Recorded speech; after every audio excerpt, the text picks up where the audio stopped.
عقائد کے باب میں بر صغیر پاک و ہند میں جو بگاڑ ہمیں نمایاں طور پر نظر آتا ہے، جس بگاڑ کے خاتمے کے لیے، تدارک کے لیے، ازالے کے لیے اللہ رب العزت نے اعلیٰ حضرت کو منتخب فرمایا، وہ تو کئی اعتبارات سے بگاڑ تھے، لیکن سب سے بڑا بگاڑ جو اسلام کی تاریخ کا بہت بڑا بگاڑ تھا، وہ تنقیص رسالت مآب صلی اللہ علیہ وآلہ وسلم کی مہم تھی، جس کا آغاز سرزمین نجد سے ہوا اور اخلاص فی التوحید اور رد شرک کے نام پر بر صغیر پاک و ہند میں در کر آیا۔ اب یہ تو ایسے نعرے تھے کہ ہر مسلمان ذہنی اور قلبی طور پر اسے قبول کرنے کے لیے تیار تھا۔ اخلاص فی التوحید ایک ایسا نعرہ ہے کہ کوئی شخص بھی جو مسلمان ہے اسے قبول کرنے میں پس و پیش نہیں کر سکتا۔ رد شرک ایک ایسا نعرہ ہے کہ کوئی مسلمان بھی اسے قبول کرنے میں پس و پیش نہیں کر سکتا، لیکن ان عنوانات کے تحت در حقیقت جو مہم جاری تھی وہ شان رسالت مآب صلی اللہ علیہ وسلم کی تنقیص کی تھی۔ حضور علیہ الصلوۃ والسلام کی عظمت اور آپ کے مقام اور آپ کی قدر و منزلت کو اس انداز کے ساتھ پیش کیا جا رہا تھا کہ جس انداز سے اگر وہ تصور مسلمان کے ذہن میں قائم ہو جائے تو اس کا مسلمان رہنا بھی ناممکن ہو جائے۔ اور استدلال، میں نقطہ جو عرض کرنا چاہتا ہوں، وہ کتاب و سنت ہی سے تھا۔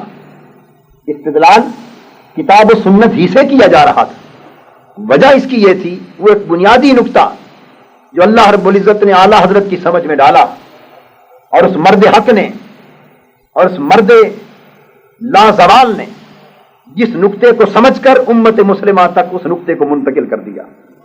آپ اس بات کو سمجھ گئے کہ یہ کتاب و سنت کا استدلال دونوں طرف ہے۔ اس کی ایک وجہ ہے کہ حضور علیہ الصلوۃ والسلام کی حیثیتیں بھی دو ہیں۔ ایک حیثیت آقا دو جہاں صلی اللہ علیہ وسلم کی ابدیت کی، ایک حیثیت حضور علیہ الصلوۃ والسلام کی محبوبیت کی۔ کبھی آقا مقام ابدیت پر فائز ہوتے ہیں اور کبھی انہیں مقام محبوبیت پر فائز کیا جاتا ہے۔ جب حضور علیہ الصلوۃ والسلام ابدیت کے مقام پر فائز ہوتے تو وہ اللہ رب العزت کی طرف مخاطب ہوتے اور ملتجی ہو کر عرض کرتے، ما عبدنا کا حق کا عبادتک، ما عرفنا کا حق کا معرفتک۔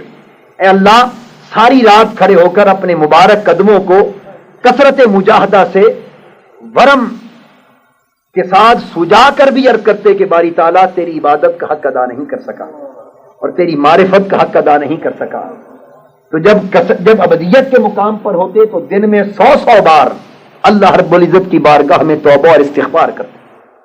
تو عبد جب اللہ کی بارگاہ میں پیش ہوتا ہے، وہ محمد مصطفیٰ صلی اللہ علیہ وآلہ وسلم کی شان میں ہی کیوں نہ ہو، وہ مقام ابدیت اس وقت تک ادا نہیں ہوتی جب تک اپنا عجز اللہ کی بارگاہ میں پیش نہ کرے، جب تک شان تواضع کے ساتھ اس کی بارگاہ میں پیش نہ ہو، جب تک وہ جھکتا نہ چلا جائے اور سارے کمالات کی اپنی ذات سے نفی نہ کر دے اور سارے تصرفات کی اپنی ذات سے نفی نہ کر دے اور اپنے ہر کمال کی نفی کر کے فقط ایک عاجز، فقط ایک متواضع بندے کے طور پر جب تک اللہ کی بارگاہ میں پیش نہ کر دے، اس وقت تک ذوق ابدیت کی تسکین نہیں ہوگی۔ یہ آقا دو جہاں صلی اللہ علیہ وسلم کا ایک حال تھا، اور ایک دوسرا حال تھا جب اللہ پاک اپنے اس محبوب کو مقام محبوبیت پر فائز کرتا۔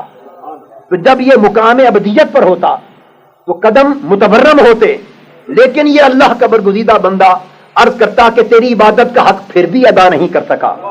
جب وہ نگاہ اسے درجہ محبوبیت پر دیکھتی تو وہ جبرائیل کو بھیج کر کہتی کہ طٰہٰ ما انزلنا الیک القرآن لتشقیٰ، پیارے قرآن تجھ پر اس لیے تو نہیں اتارا کہ تو میری بارگاہ میں کھڑا ہو کر مشقت پہ پڑ جائے، نہیں تو آرام کیا کر۔ ابدیت اسے اٹھانے پر آمادہ کرتی اور اس کے بارگاہ کی محبوبیت اسے سلانے پر آمادہ کرتی۔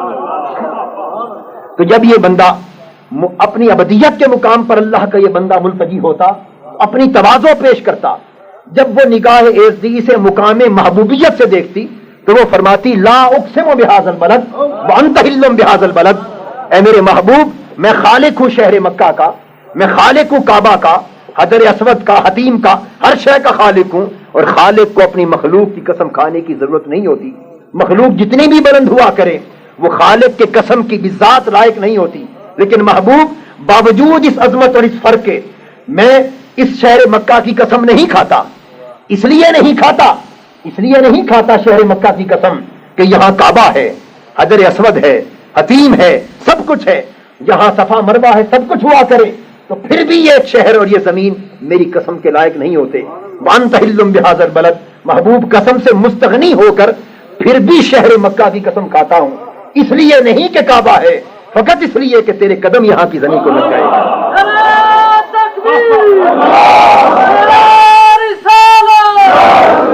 جب وہ نگاہ محبوبیت کے انداز سے دیکھتی تو لامرو کا انہم لفی سکرتہم یامعون کہتی کہ محبوب پیدائش سے وصال تک تیری ساری عمر کی قسم ہے.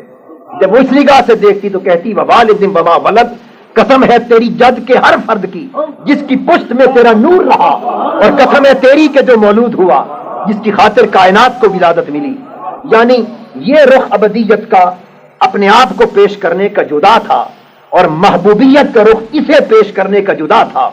ابدیت یہ تھی کہ یہ محبوب خود کو کس طرح اللہ کی بارگاہ میں پیش کرتا، یہ ابدیت تھی. اور محبوبیت یہ تھی کہ خدا اس بندے کو کس طرح مخلوق کے سامنے پیش کرنا چاہتا ہے. تو یہ دو باتیں تھیں. کسی نے آقا دو جہاں صلی اللہ علیہ وسلم کے ان ارشادات کو پکڑ لیا جن میں مقام ابدیت پر حضور کہتے ہوئے سنائی دیتے تھے کہ باری تعالیٰ میں تو کچھ بھی نہیں، باری تعالیٰ میں تو کچھ بھی نہیں. سب کمالات کی نفی بھی حضور نے فرمائی تھی، اور سارے کمالات حضور کی طرف منسوب بھی کیے گئے تھے. لیکن کسی نے، وہ تو عبد تھا، مقام ابدیت پر جو کچھ اس محبوب نے چاہا وہ فرماتا رہا. لیکن جب نادان ذہن بھٹک کر اس ابدیت پر کہی گئی باتوں سے حضور کے مقام کو متعین کرنے لگا تو اعلیٰ حضرت میدان میں آ گئے، فرمانے لگے نادانو وہ مقام ابدیت ہے. جب عبد خدا کی بارگاہ میں پیش ہو تو جو چاہے کہتا پھرے کہ اس کی ابدیت کی تسکین اسی میں ہے، لیکن تمہیں اسے اس شان سے دیکھنے کی اجازت نہیں. تم اس نگاہ سے دیکھو جس نگاہ سے خدا دکھانا چاہتا ہے.